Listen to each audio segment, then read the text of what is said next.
Hello to everybody that finds this video somehow, and to whoever may be watching this because of my cybersecurity teacher, and also hello to my cybersecurity teacher. I'm not going to mention your name because I don't know if you want me to or not, so I'm just going to err on the side of caution and not. But basically, as you could tell off of the title of this video, that this is a tutorial on how to hack through SSH and basically all that at a very basic level. I will not be using any exploits in this. That is going to be later in my SSH series. But I'm not one for introductions, so let's get straight into this. So how are we going to do this? Well, first, we're going to use IPA to get our IP address. Now, you can use IP, you can use a bunch of other stuff. I prefer IPA because it shows me everything I want to see. So we're going to take this guy right here, which is our connection, which you can see through ETH0, which I am connected to on this virtual machine in a simulated network. So any IP address you see on here is not mine and not one out there that I would suggest you try to tamper with.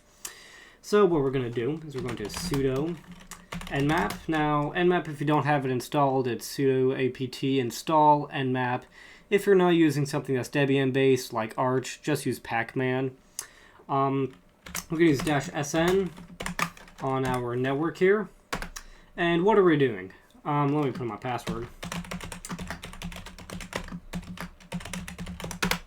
So what we are doing is we're using the SN tag, as I like to call them, on nmap, which basically says, hey, scan this IP network and tell me everything that's on it. So why did we need to get our IP for this? Couldn't we just feed in IPA from it? Well, yes, but I don't want to go through the process of showing you how to use grep and awk. I think that's how you pronounce it. It's AWK, I say awk. But basically, this is going to be our IP for the network. Now, this is our IP right here. So yeah, that's not going to...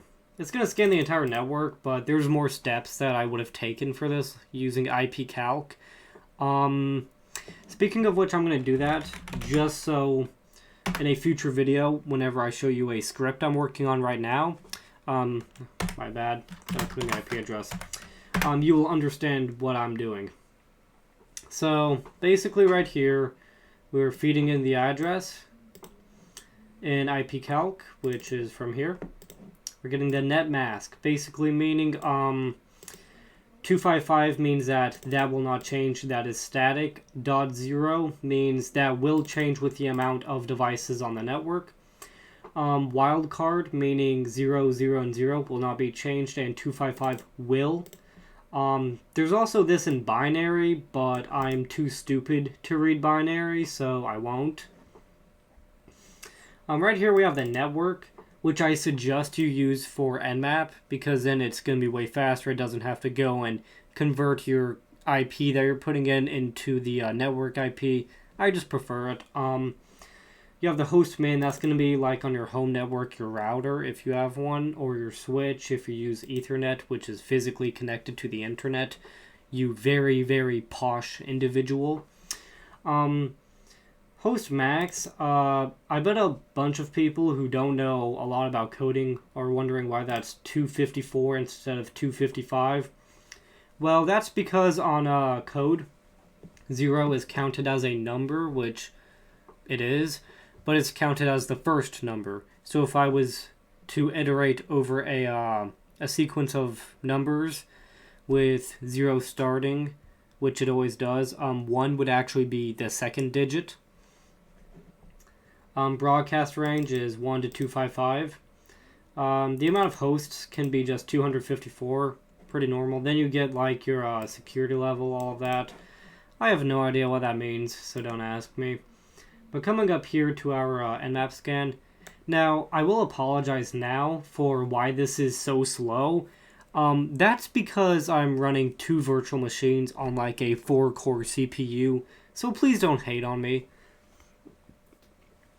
Also, I will say this now, please do not do this against anyone you know, don't know, or on the internet, because this is illegal if done incorrectly. This is stuff I own, so I am legally allowed to do this. If you are doing anything in this video like this, Only do it on stuff you own or have explicit written permission for. I mean, like, they're writing that down on a piece of paper, not some OpenAI forgery type crap, okay? So, we already confirmed that our IP address is 2.0 is .20, so that means this has to be our target because there's only 2 on here. In a future video, hopefully if the PC I'm designing will ever be built, it's going to be beefy, and let me tell you, oh man, it's going to have 100 VMs running on it, and that is going to be like the whole talk of the town. So, .21 has to be our target. So let's do nmap on that. Sudo nmap on our target. But what is nmap? Nmap is the network mapping tool, as I like to say. It probably is that. Basically, it will go in and it will either do a network or a target, like in this case, where right now we're using a target, a virtual machine, where it will say, hey, for a target, here's all the ports that are open on it. Here's all the services that those ports are running. And here's their type of connection. And on a network, it will tell you all the IP addresses, MAC addresses, everything about it. You can get so much out of nmap. It's stupid. I mean, it's really made a lot of people lose the ability to make tools anymore, myself included, because I'm not learning stuff like that anymore, which I need to do. But basically right here we have the report where port 22 is open, running SSH. Now TCP, don't worry about that right now. That will come in use later, but in the current moment, don't worry about it.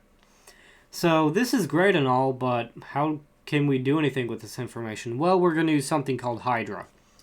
If you don't have it, same thing as installing nmap. But always run it with sudo or sudo, however you say it, whatever fancies your cheese, as I like to say. Then we're going to use -l, users.txt, -p, and that is a capital P, passwords.txt, SSH, put in the IP address, -t8. Now, what did I just all type out? Because that looks like a bunch of malarkey. So we're using the tool Hydra, which is a online brute force software. It basically says, hey, target, from the IP address we're putting in. Is the username Bill and the password Jane? No? Okay. Is the username Bill and the password Steve? No. Okay. And it just keeps going on and on and on and on and on forever until either it runs out of usernames and passwords to use, or until it gets it and then it keeps going, because why would it stop, you know? Why get one loaf of cheese whenever you can get a whole bakery? And yes, I know that sounded so incorrect. Please don't call me out about it. Or do. I can't really force you to do anything. But basically, -l says, hey, use a list of usernames, and -p says, hey, use a list of passwords. Normally people would use like a custom-made one or the RockU database or some other large database out there from a leak that holds people's passwords. If you don't know, the RockU database is a file. Is basically a file that holds a bunch of usernames and passwords that got leaked in like, what, 2013?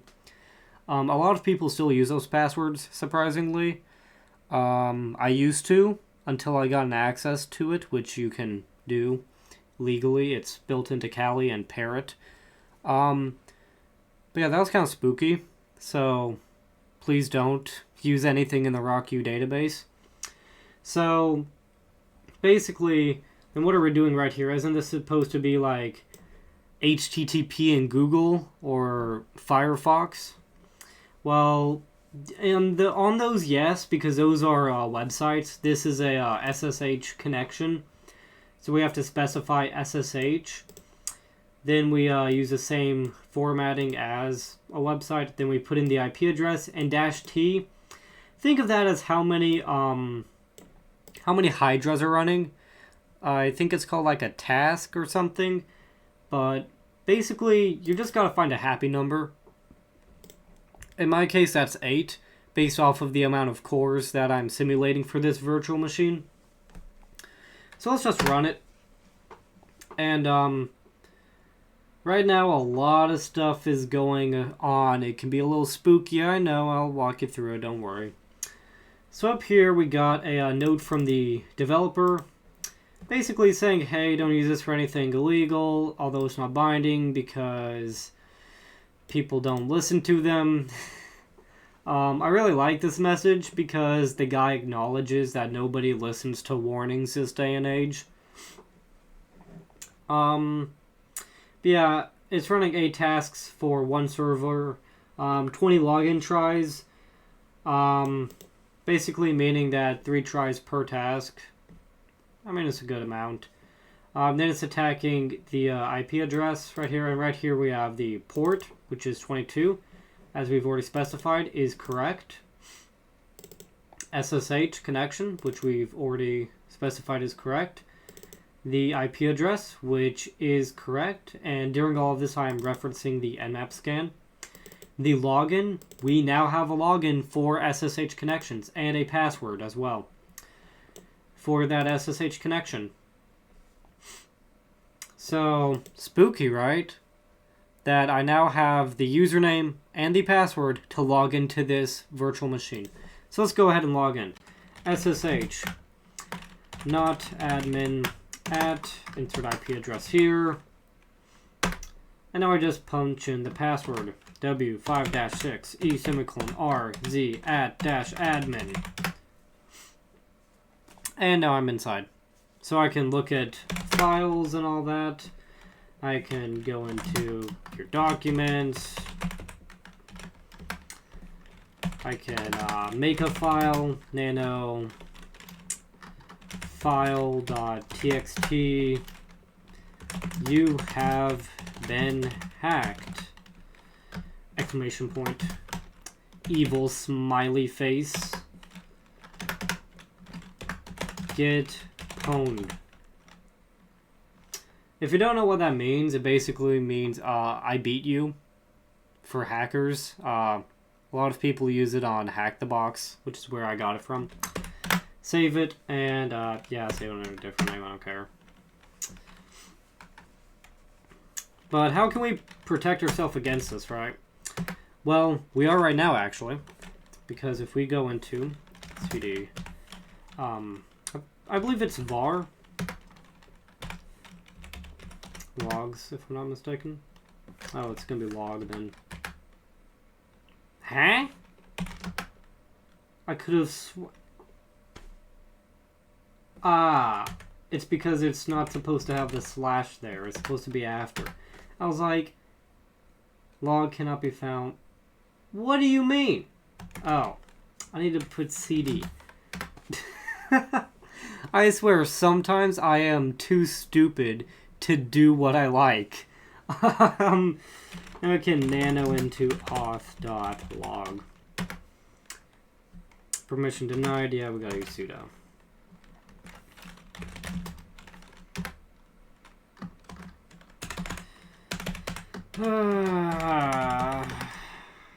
Oh, okay. So what happened right here? Basically, the account I have is not a part of the sudoers group, which basically means, hey, you can't use root permissions. An easy way to bypass this, if your network admin didn't think of this, just use su-l, then put in the password.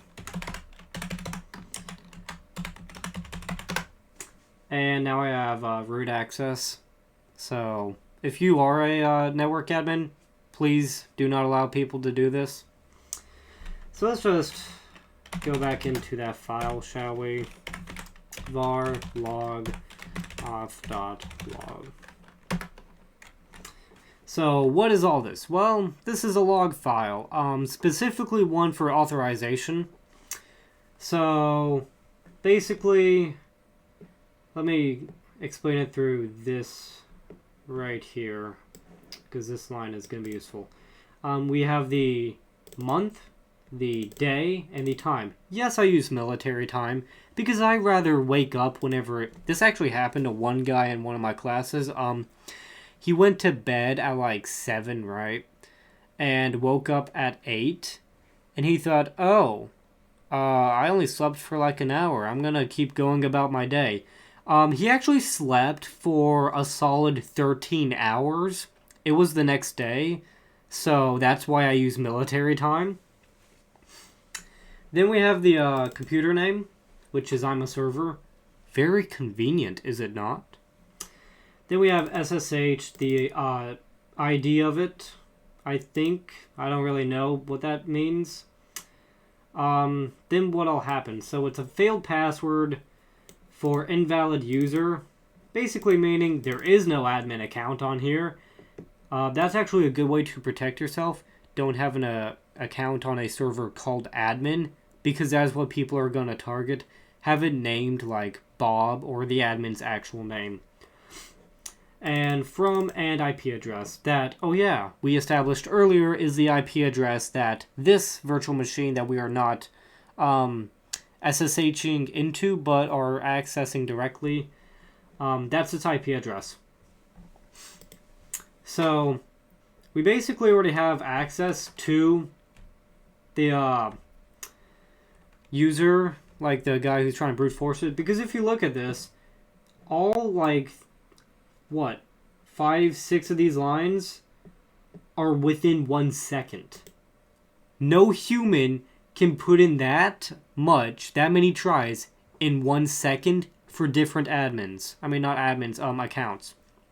That's basically saying that they're being brute forced.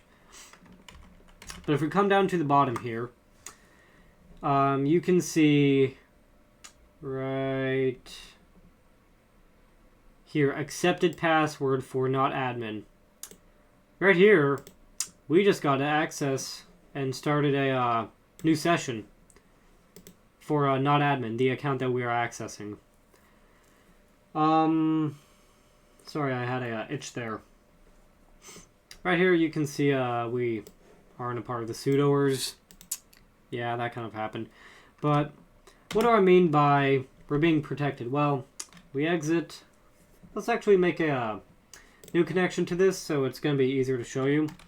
SSH not admin at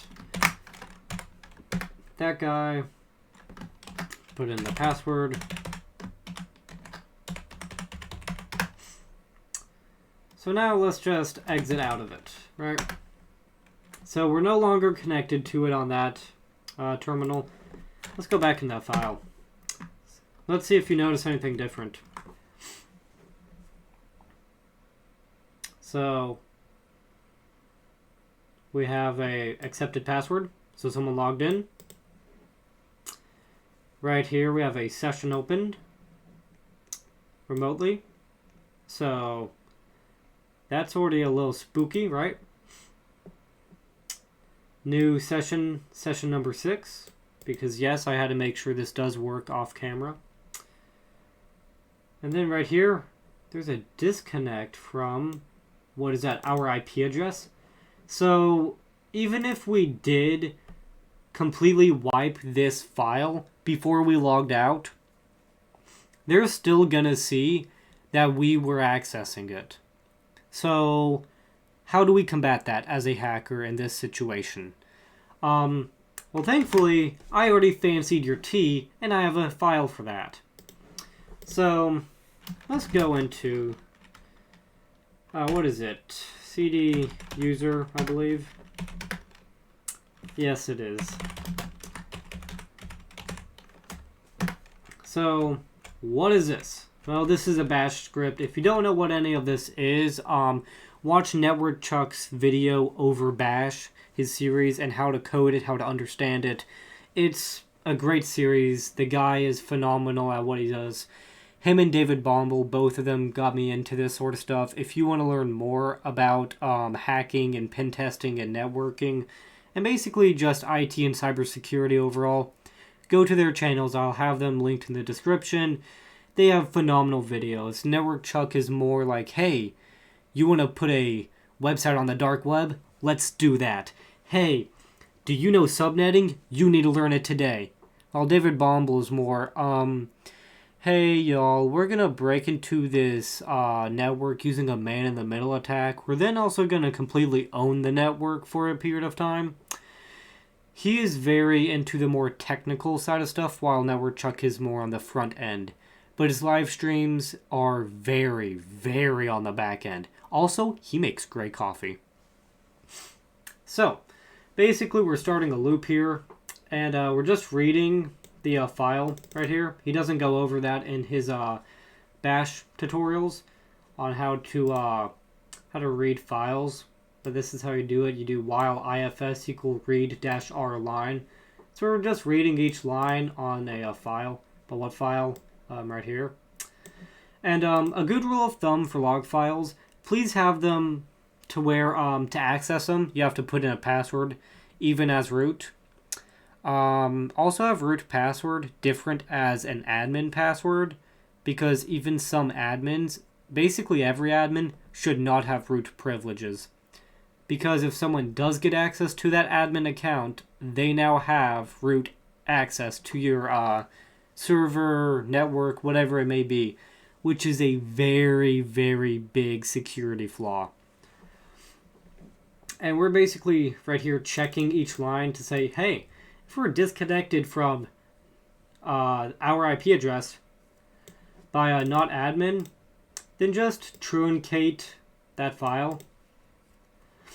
For those who don't know what truncate is, if I'm not mistaken, it's something built into Debian systems. It may not be. But basically, it just overwrites files.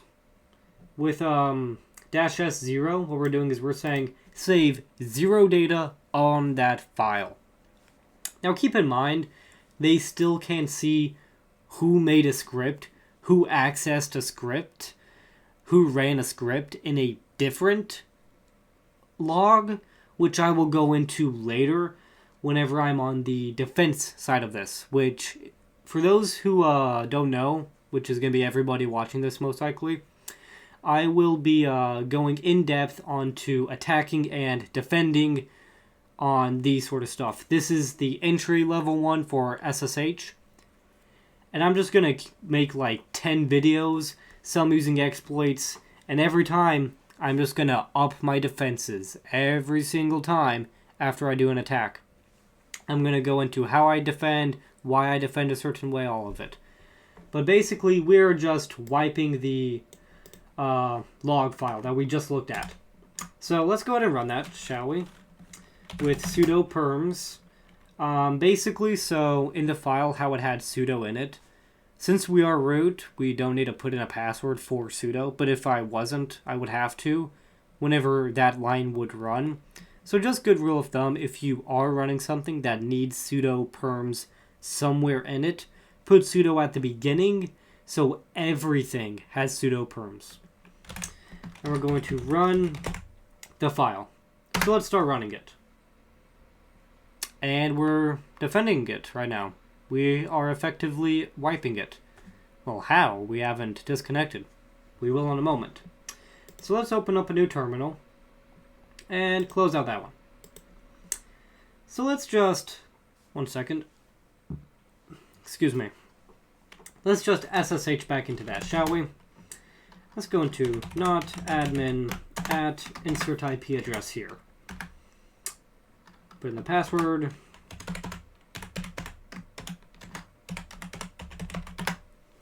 Okay, now let's get sudo privileges.